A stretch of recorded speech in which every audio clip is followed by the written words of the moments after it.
O segundo livro dos Reis, capítulo 4, dos versículos de 1 a 7. Segundo livro dos Reis, capítulo 4, versículos de 1 a 7.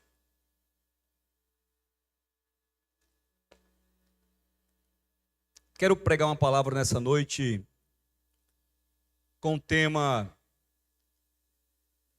Viva do Resto. Como é que é, pastor? Viva do resto. Olha para essa pessoa que está do teu lado e fala assim para ela: você vai viver do resto. E quando a gente fala esse negócio, viver do resto, parece algo ruim, né? Mas você vai entender lá no final o que Deus está querendo falar ao seu coração. Certa feita, uma mulher tinha uma filha endemoniada dentro de casa. E a Bíblia diz que essa mulher, ela vai sofrer muito por causa dessa filha que sofria atormentada por espíritos imundos. Ela vai procurar Jesus e ela vai levar vários nãos de Jesus. Ela vai ficar sem resposta em alguns momentos. E quando ela chega clamando a Jesus, ela vai e diz que tem um problema dentro de casa, e a gente pode ter problema em qualquer lugar, mas dentro de casa é sempre desconfortável. Amém ou não amém? Essa mulher, ela é cananeia, e os cananeus foram amaldiçoados por causa de Noé, quando teve a sua exposta por seu filho Cã. A Bíblia diz que Noé vai amaldiçoar Canaã por causa daquela atitude dele. Então a mulher cananeia era uma gentia do povo gentílico. Era considerada uma mulher amaldiçoada, e ela pede para que Jesus faça um milagre, e Jesus fala assim para ela: eu não vim senão para as ovelhas perdidas da casa de Israel. Ela diz assim: Senhor, até os cães comem do resto que cai da mesa dos seus donos, das migalhas que cai da mesa dos seus donos. Ela estava dizendo: Senhor, se sobrar alguma coisa para mim depois de o Senhor ter abençoado a casa de Israel, faz isso por mim. A fé daquela mulher foi tanta que Jesus disse: pode ir para casa porque a tua filha já foi liberta. Por causa da fé daquela mulher, Jesus disse: eu nunca vi tanta fé nem em Israel.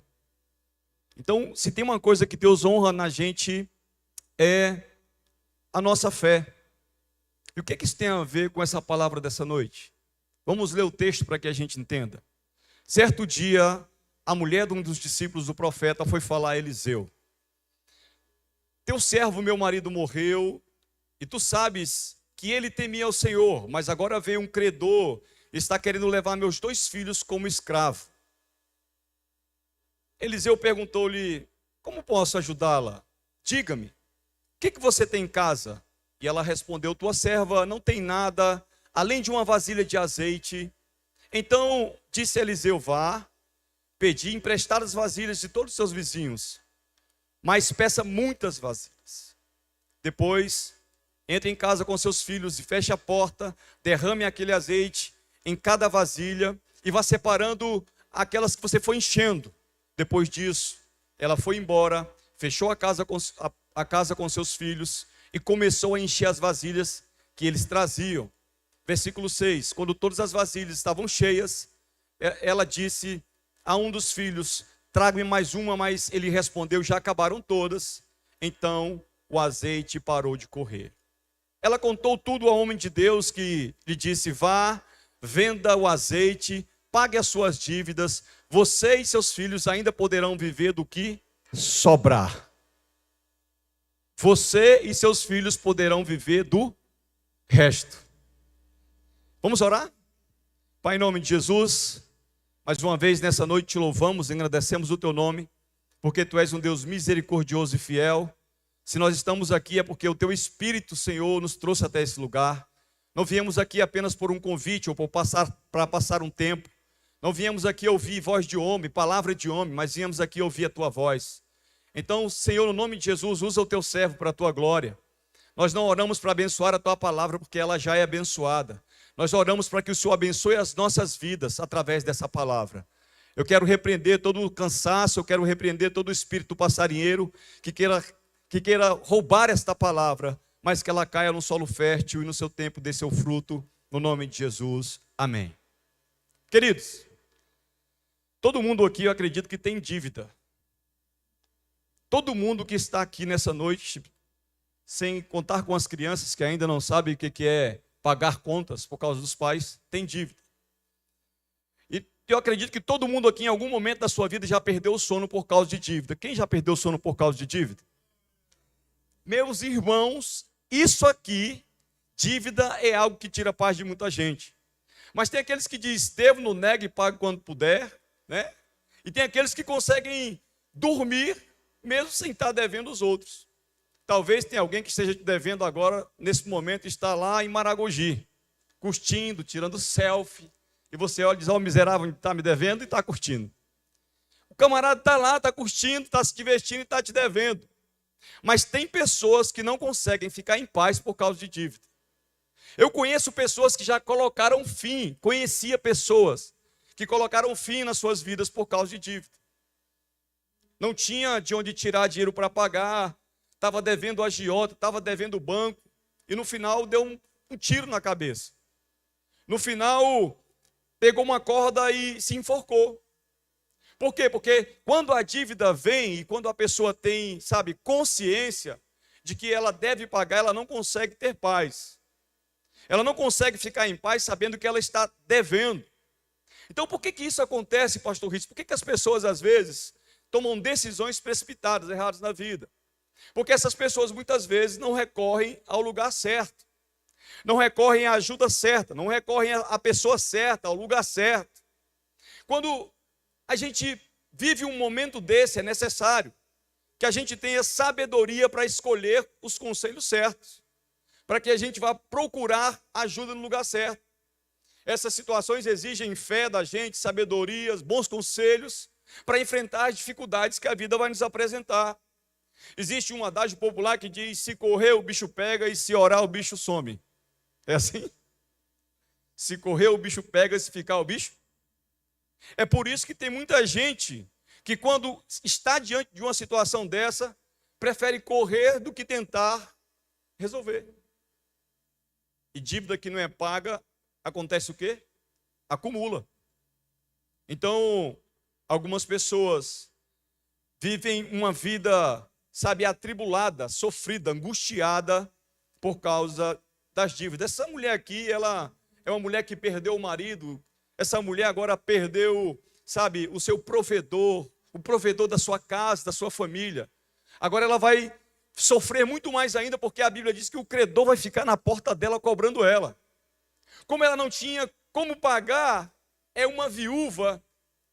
Ela tem 2 filhos e a lei daquela época permitia que o credor entrasse na casa daquela mulher e levasse seus filhos para que aquela dívida fosse quitada. Então ela já sofre porque perdeu o marido, agora ela vai passar por um sofrimento pior se ela perder os filhos. Mas o que eu acho interessante aqui é que essa mulher não vai em uma agência bancária fazer um empréstimo, essa mulher aqui não vai procurar um político, alguém poderoso na cidade, essa mulher não vai procurar uma financeira para conseguir dinheiro, essa mulher aqui vai procurar o profeta em busca de uma solução. Quem está me entendendo? Essa mulher, ela não vai em qualquer lugar. Essa mulher sabe que a solução dela está em Deus, e ela vai atrás do homem de Deus. Essa viúva, ela vai chegar até o profeta Eliseu, ela vai até a casa dos profetas e ela vai expor o problema. Ela vai no lugar certo, ela sai da sua casa e vai na casa do profeta e vai falar para o profeta o que ela estava enfrentando. Ela vai abrir o seu coração para o profeta. Sabe, quando ela abre o coração para o profeta, vem uma instrução. Quando ela mostra a situação dela para o profeta, vem uma direção. Deixa eu te falar uma coisa. Eu já tenho a primeira palavra de Deus para a sua vida. Quando você saiu da sua casa para vir na casa dos profetas, quando você saiu da sua casa para vir na casa de Deus, em busca de uma resposta, a resposta de Deus vai ser entregue para a sua vida hoje. Eu profetizo em nome de Jesus. Você não saiu de casa de graça. Você saiu de casa dizendo, Senhor, fala comigo hoje. Senhor, me dá uma resposta hoje. Senhor, descortina o meu milagre. Senhor, abre a porta que estava fechada. Essa mulher, ela vai nos ensinar com a sua vida algumas lições importantes referentes ao milagre. Queridos, os milagres são importantíssimos, mas eles não são um fim em si mesmo.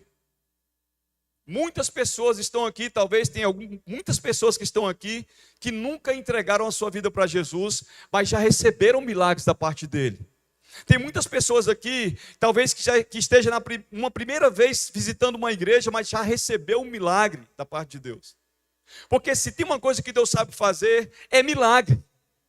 Isso independe de quem seja. Você pode ser batista, metodista, assembleiano, sorveteriano, você pode ser espírita, você pode ser católico, você pode ser qualquer coisa. Isso não impede Deus de fazer um milagre. Porque o milagre ele é feito para a glória de Deus. Essa mulher vai chegar diante do profeta e aí ela vai expor, abrir o seu coração, ela vai mostrar como é que está o seu coração tão aflito, porque ela procurava uma solução para o seu problema. Ela abre o seu coração para o profeta e ela vai dizer para o profeta o que estava tirando a paz dela. A conversa dela com o profeta é bem direta, ela não vai ficar com rodeios. Ela vai dizer, olha, o meu marido, olha só quem era o marido dessa mulher, o teu servo. Ela servia Eliseu, que era servo de Elias. Esse profeta é o profeta conhecido como o profeta da porção dobrada. Esse homem é um homem poderoso. Ela vai recorrer a ele e vai dizer, meu marido, teu servo morreu, e o Senhor sabe que ele teme a Deus, mas esse homem deixou dívidas. O homem talvez fosse um homem de oração, o homem talvez fosse um homem de serviço, o homem talvez fosse um homem de muitas obras, mas o homem tinha um problema, sabe, na administração das suas finanças. Ele vai morrer e vai deixar dívidas. Agora ela diz, o credor está na minha porta. O credor está na minha porta e ele está querendo, sabe, levar os meus filhos como escravo. E agora o que é que eu faço? O credor estava na porta. E aquela mulher desesperada, achando que ele ia levar os filhos. Mas quando o coração dela se enche de fé, ela começa a se lembrar quem era o marido, o que ele havia feito, a quem ele servia. Ele temia a Deus, ela vai procurar o profeta. E aí, queridos, o que eu acho interessante aqui é que quando ela procura uma solução em Deus, a Bíblia diz que ele vai à porta, mas ele não entra, o credor, para levar os filhos. Sabe o que acontece quando nós colocamos nossos problemas diante de Deus? Sabe o que acontece quando nós colocamos a nossa vida diante de Deus? Os credores vêm até a porta, mas eles têm um limite para entrar. Eles podem ficar dizendo que vão tomar, eles podem ficar dizendo que vão levar, eles podem ficar dizendo que vão fazer, eles podem ficar dizendo que vão te ameaçar, ficar te ameaçando, mas deixa eu te falar uma coisa, ele tem um limite, ele vai ficar igual o diabo, ele vai ficar te ameaçando, mas se Deus não der permissão para ele entrar, ele vai ficar na porta. Sabe o que Deus está dizendo? O credor da sua porta não vai passar. Ele não entra. Agora, o que eu acho interessante, o que eu acho importante nessa conversa, é que quando ela chega na casa do profeta para falar com o profeta, ela conta o problema. O profeta vai fazer duas perguntas para ela. De que forma eu posso te ajudar? A primeira pergunta que o profeta faz é, de que forma eu posso te ajudar? O que eu posso fazer por você? E a Bíblia diz que aquela mulher não pede uma oferta para quitar suas dívidas.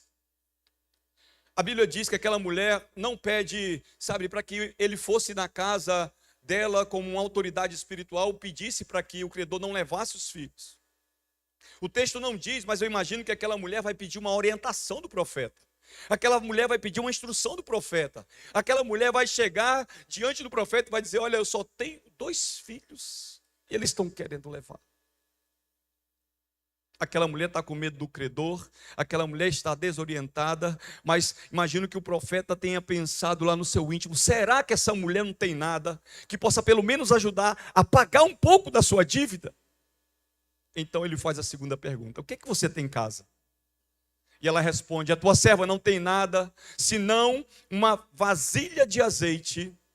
Observe que ela tem algo em casa, mas a crise que ela enfrenta não permite com que ela veja que a obra-prima do milagre, sabe, o ingrediente do milagre estava nas suas mãos. Ela diz, eu não tenho nada. E muitas vezes a gente age como essa mulher. Deus está querendo fazer um milagre na nossa vida. Deus está querendo operar uma grande obra na nossa vida. Nós temos o ingrediente do milagre, mas às vezes nós não conseguimos ver. Muitas vezes desvalorizamos aquilo que Deus colocou na nossa vida. Sabe, aquilo que é, sim, importante para que o milagre aconteça, mas a gente age como essa viúva dizendo, eu não tenho nada. Já parou para prestar atenção que todas as vezes que nós estamos enfrentando problemas e adversidades, sabe, esses problemas muitas vezes têm poder de nos cegar. Nós temos sim a capacidade de fazer algo em Deus, mesmo que a gente não consiga ver. E o interessante é que andar por fé é isso. Andar por fé não é andar por aquilo que você vê. Não é andar por aquilo que você sente. Andar por fé é andar por aquilo que você crê. Essa mulher, ela não conseguia ver a possibilidade de um milagre. Então, a expressão que ela usa é: a tua serva não tem nada. E quantas vezes nós nos vemos assim? Quantas e quantas vezes nos apresentamos diante de Deus dessa forma? Sabe, achando que a gente não é nada, achando que a gente não tem nada, achando que a gente não tem direito nenhum, achando que a gente não é merecedor, achando que a gente não tem acesso. Mas essa mulher prova que quando nós cremos e temos fé, nós temos acesso. Ei, deixa eu te falar uma coisa. Você que está nessa noite aqui fazendo passos de fé, Deus já te deu o acesso para que você receba o teu milagre. Você tem um acesso. Então essa mulher, ela vai até o profeta. E quando ela diz, a tua serva não tem nada, ela usa esse termo, né? Apesar de ter uma botija com azeite, ela achava que não era suficiente para que ela pudesse ver seu milagre realizado. Achava que não era suficiente para que ela quitasse a sua dívida. Isso acontece muitas vezes, porque nós menosprezamos aquilo que Deus coloca na nossa mão. Nós menosprezamos aquilo que Deus colocou nas nossas vidas. Mas isso não acontece porque a gente quer. Depende muito das situações que nós estamos enfrentando. Isso acontece quando nós olhamos mais para a dificuldade do que para as possibilidades. Então, a segunda lição que essa viúva me ensina é que ela ouviu o profeta e fez exatamente o que o profeta pediu. O profeta tem um discernimento, o profeta tem a direção, o profeta pede para ela voltar para casa, o profeta não pediu para ela ficar. Talvez ela estivesse pensando, vou ficar aqui na casa do profeta, porque aqui tem tudo, eu tenho direção de Deus, eu tenho provisão, aqui vai ser bom para mim, e quando eu sair daqui vou levar a provisão para os meus filhos, mas o profeta não disse fica, ele disse vai. Sabe, Deus é um Deus que cuida, gente, dos órfãos, das viúvas, dos necessitados. A Bíblia diz que ele vai mandar ela voltar. E quando ele manda ela voltar, vamos pensar aqui comigo. Talvez ela estivesse pensando, puxa vida, achei que esse profeta ia me liberar uma palavra profética. Achei que esse profeta ia liberar uma palavra de vida. Achei que esse profeta ia liberar uma palavra de vitória. Esse profeta manda eu voltar. Só que quando o profeta pergunta para ela o que você tem em casa, ela dá, como diz o pastor Gladys, que já deve ter ido embora, a chave para mudar a vida dela. Deus tem a chave para mudar a sua vida. Deus tem a chave para mudar a sua história. Deus tem a chave para mudar a situação. Sabe, está na sua mão, está contigo. Você precisa apenas entender o que Deus está querendo fazer nessa situação. E aí, o profeta manda ela embora, ela recebe a instrução. E é engraçado que essa mulher é uma mulher, sabe, queridos, que ouve a voz do profeta e coloca aquilo que o profeta disse em prática. Porque não adianta nada ouvir palavra de poder, ouvir palavra de unção, ouvir palavra de graça, de manifestação. Não adianta o profeta gritar, rasgar a boca, pular, fazer o que for, se você ouvir e não colocar em prática. Ela vai para casa. Aí a primeira coisa que essa mulher faz é lembrar: eu tenho uma vasilha com um pouco de azeite. Foi isso que Deus mandou eu fazer. É isso que eu vou fazer. Aí ele disse, vai lá, pede às tuas vizinhas algumas vasilhas, pede muitas vasilhas, não pouca. E o que é interessante aqui é que quando ele dá essa instrução, ela vai para casa, imagino que ela chega em casa correndo, chama os 2 filhos, vem cá menino, olha, vamos fazer o seguinte, eu encontrei com um profeta, ele me deu uma instrução, ele pediu para que eu começasse a pedir as vasilhas aqui dos vizinhos, porque vai acontecer um grande milagre de multiplicação aqui em casa, vai na casa da Chica, vai na casa da Raimundo, vai na casa do Pedro, vai na casa de José, vai na casa de todo mundo, pede. Essa viúva era alguém que era uma pessoa que tinha bons relacionamentos. Porque tem gente que, se depender dos seus relacionamentos, nunca vai receber milagre. Tem gente que é tão ruim de relacionamento que, se precisar de vasilha para Deus fazer um milagre, ela não recebe milagre. Aí essa mulher, ela vai sair na casa das vizinhas. Manhã, me empresta a tua tapaué aí? Não uma tapaué. Gente, eu vou lhe falar uma coisa. Se você pedir uma tapaué de uma mulher e ela te emprestar, é porque Deus está contigo.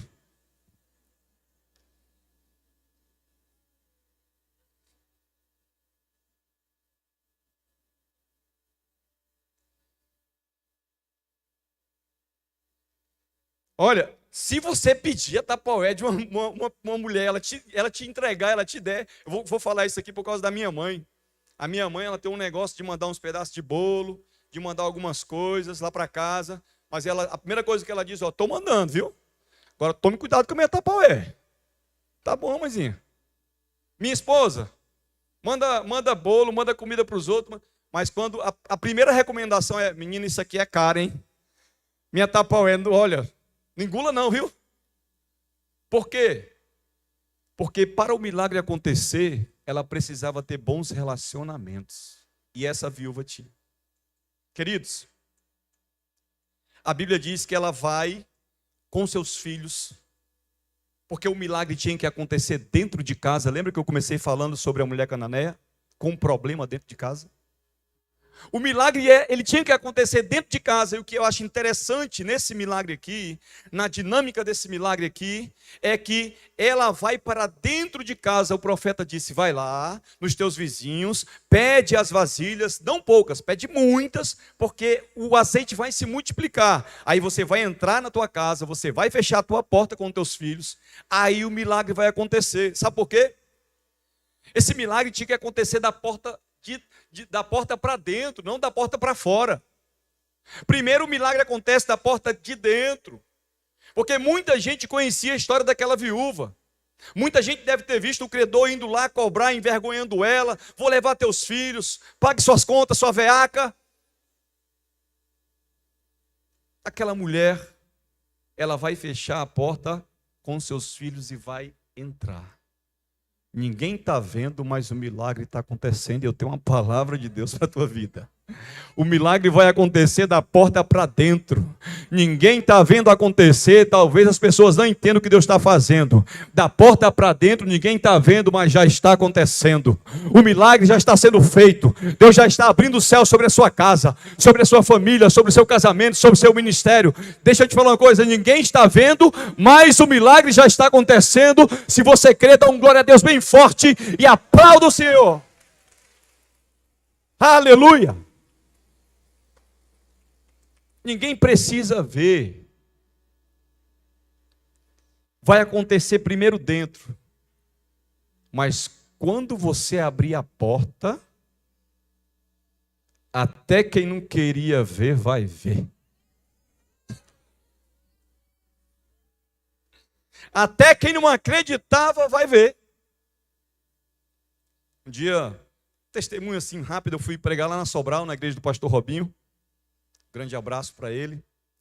E eu fui pregar lá e eu não tinha... meu computador, a minha filha pequena derramou água e o mousepad dele não estava funcionando. Aí eu fui pregar lá, coloquei o meu iPad aqui em cima do púlpito. iPad, não, um esboço de papel, o vento bateu em cima, derrubou. O pastor Robinho ficou rindo da minha cara. Eu disse, você está rindo agora, porque o pai me disse que vai me dar um iPad. Aí ele disse, tu está assim com o pai, vamos ver mesmo, né? Aí um dia eu estou lá em casa, uma pessoa disse, tu está orando? Eu digo, rapaz, o que eu mais faço é isso. E o porquê? Ele disse, porque o pai mandou te dar um presente. Eu disse, foi? Eu disse, então não seja rebelde, nem seja duro de coração. Ele disse, que foi que o pai mandou te dar? Ele disse.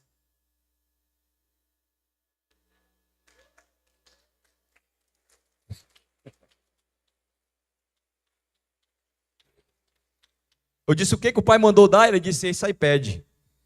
Eu fiquei meio assim, porque ele está zerado. Eu digo, Senhor, isso não é o inimigo que está falando comigo, não. Digo, ó, se você não der, você vai deixar de ser abençoado. Pastor Robinho está aqui, tá? Mas isso aqui é tão pouco diante daquilo que Deus já fez por nós. Sabe por quê? Porque quando você se coloca de Deus em oração, perseverando, caminhando, dando passos de fé por aquilo que você acredita, até aquilo que as pessoas não acreditavam que podia acontecer, passa a acontecer. Essa mulher pediu muitas vasilhas, essa mulher entrou na sua casa, essa mulher chamou seus filhos, porque o milagre não era só para a mulher. Gente, pelo amor de Deus, o milagre que Deus vai fazer na sua vida não é só para você, esquece isso. O milagre que Deus vai fazer para a sua vida é para toda a sua família, para toda a sua descendência, para toda a sua posteridade. Eu lembro que quando Abraão recebeu a promessa, a Bíblia diz que ele espera ali 25 anos. Eu imagino que Abraão já estava, sabe, desistido, cansado, mas tinha muita fé no seu coração, e por causa da sua fé o milagre aconteceu. No dia que o anjo visitou Abraão, Abraão teve a convicção que o milagre estava acontecendo. Você não pode esmorecer diante dessa situação adversa.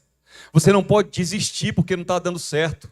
Você não pode, sabe, parar, como diz aquela canção, porque ainda não aconteceu aquilo que você esperava.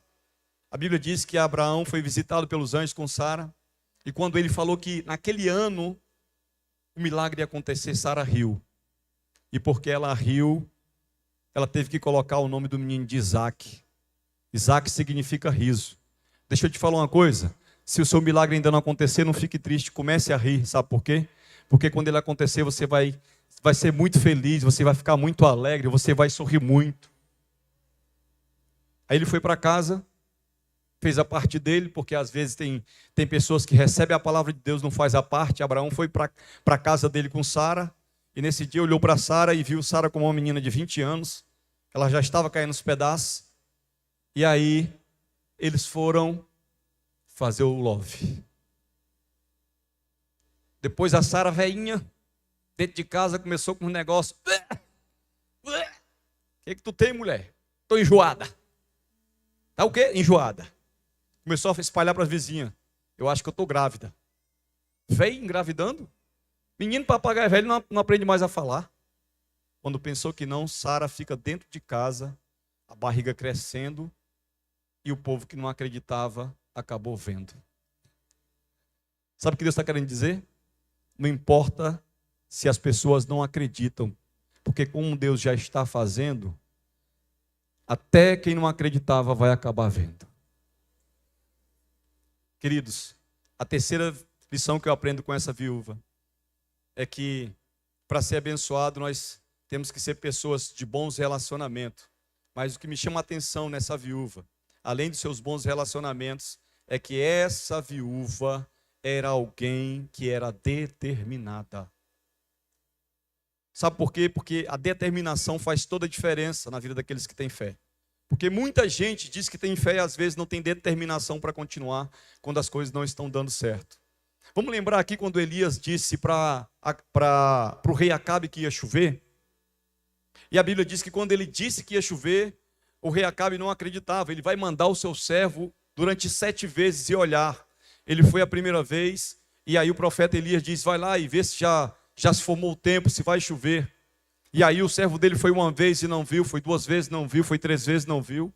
Na 7ª vez ele volta com uma notícia para o profeta Elias. Olha, quando eu olhei para o céu, a única coisa que eu vi foi uma nuvem do tamanho de um homem. Aí Elias vai e diz assim, então avisa para Acabe que vai chover.